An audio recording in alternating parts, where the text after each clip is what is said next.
Hey, what's happening, everybody?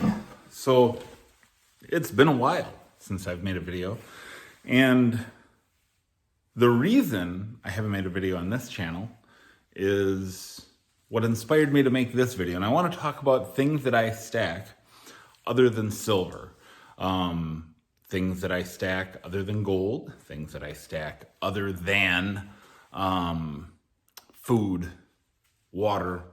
If you are a prepper, well, let me just say this. If you're not a prepper in this day and age, excuse me, I'm gonna turn some extra lighting on here. There we go, that's better. If you're not a prepper after the last 2 years to some degree, like if you're not just prepared for anything unexpected, you are probably not paying attention very closely. Boy, my hair is a hot mess. Sorry, it's late.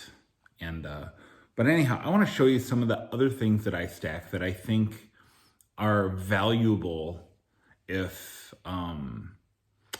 you're going to be truly independent. I'm an anarchist, and I believe that all authority is illegitimate except that authority which is over me and over all of us, and that's God, that's Jesus Christ. So I'm not going to get all religious here, but I do want to show you some things that I stack that are not silver, gold, food, water as a prepper.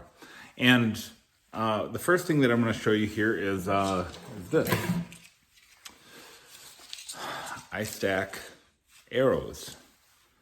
These are arrows. I've got, I don't know, probably 20 arrows and the appropriate broadheads to go with them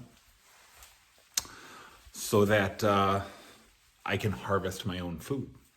I'm a bow hunter. I also hunt deer. I hunt deer with bow and gun. This is something else that I stack. This is one of the weapons in the arsenal. This is a Gearhead T18 compound bow. And I also have this, I also have a crossbow. This is a Barnett crossbow. This is very inexpensive. You can get crossbows for around $200 that are of quality where you can ethically harvest an animal.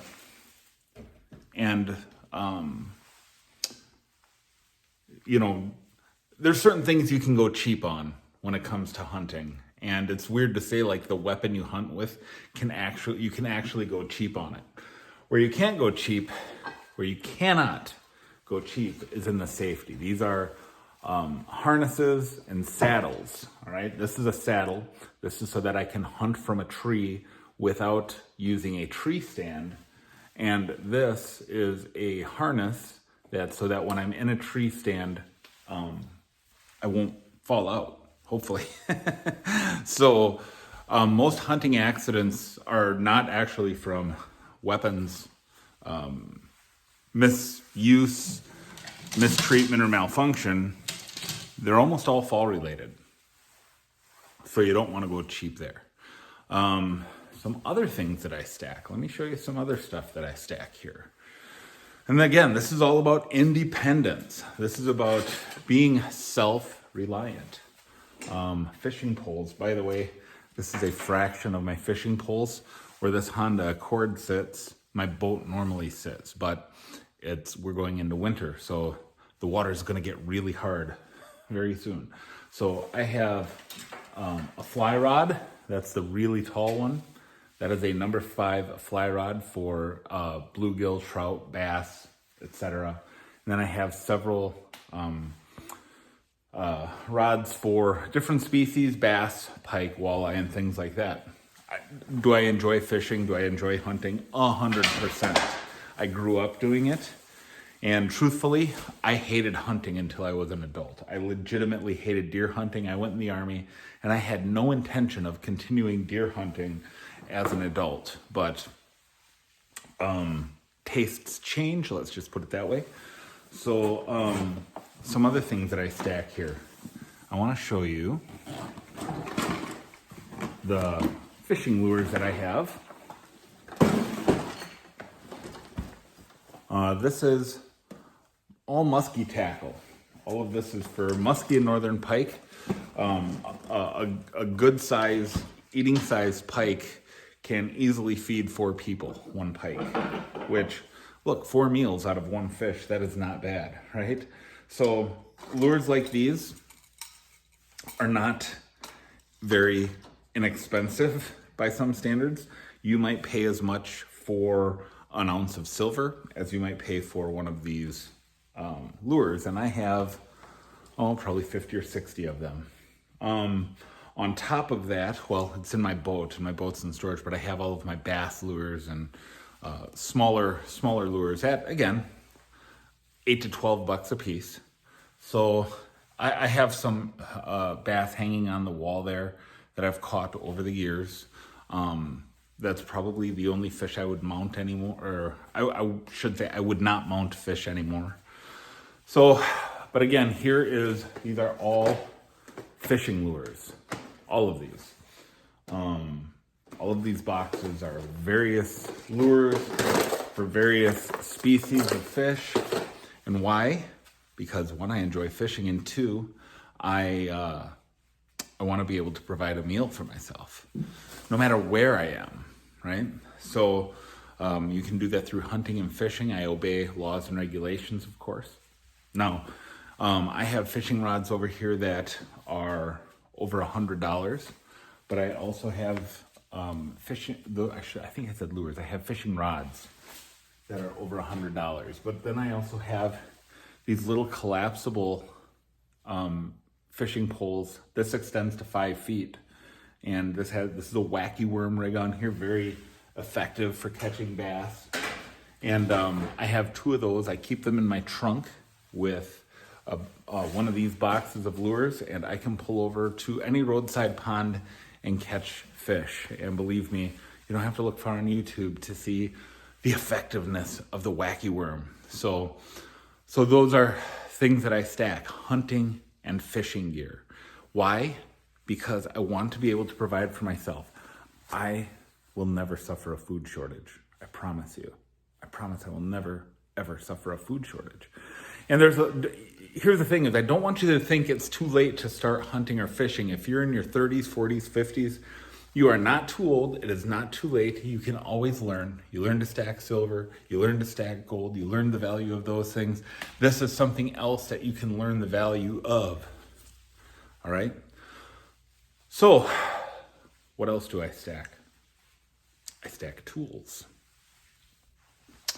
Let me show you my tools. I have a very disorganized toolbox, but though my career is in sales, I am a mechanic by trade.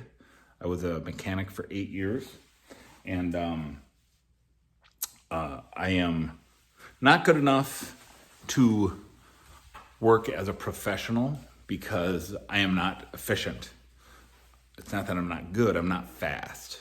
And when it comes to being a mechanic, when you're a mechanic, you're paid on efficiency. And so I still have the skill set.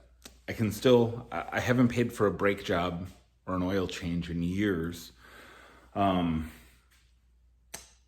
keep old vehicles. Like this is a 2001 Ford Sport Track pickup. There is nothing I have to do on this vehicle that requires a computer, right? I have a 2008 Trailblazer that, kind of the same situation. Once you get past 2005, it's hard to find vehicles that the everyday shade tree mechanic can work on. I manage. Wheel bearings, most modern vehicles, like I have this Honda Accord. This is a 2015 Accord. I got a Honda because as long as I keep fresh oil in that thing, it'll run forever. There are certain vehicles that are just way more reliable than others in almost every circumstance. Honda is one of them, especially the Accord. So if you keep your fluids fresh, your cars are going to run forever. So this is about preparedness. And not only that, but again, let's talk about that SHTF scenario that is, people think I'm going to barter my silver for what? For what? Food? For someone to, fix something for you? I will take your silver in exchange for fixing your car. I will happily do that. Like I said in a I don't know if I said this in comments or someone else's video, but I want to be positioned so that if there is a barter situation, I'm the one getting the silver. I'm the one getting the gold. Hand tools. I'm very competent. I grew up burning firewood. I have 2 chainsaws. I have an axe. By the way, I have tools like this so I can patch and repair fences, barbed wire fence. All right, that's for stretching and cutting barbed wire. So I have tools like that.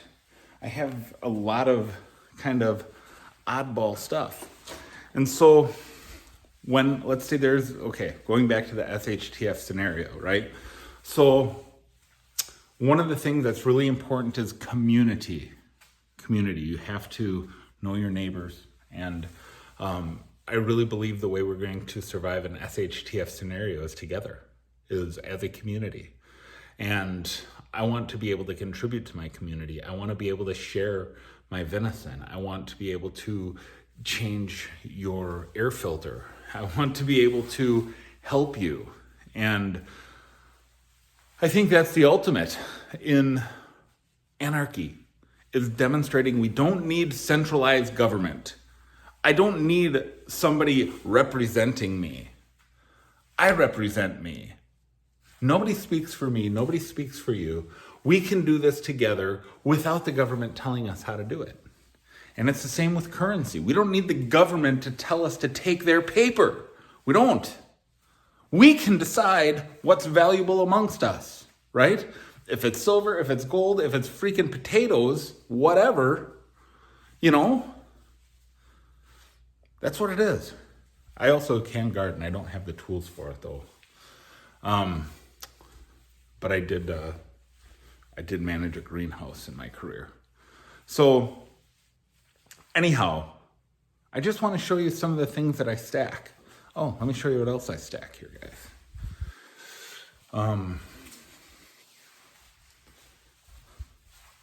I stack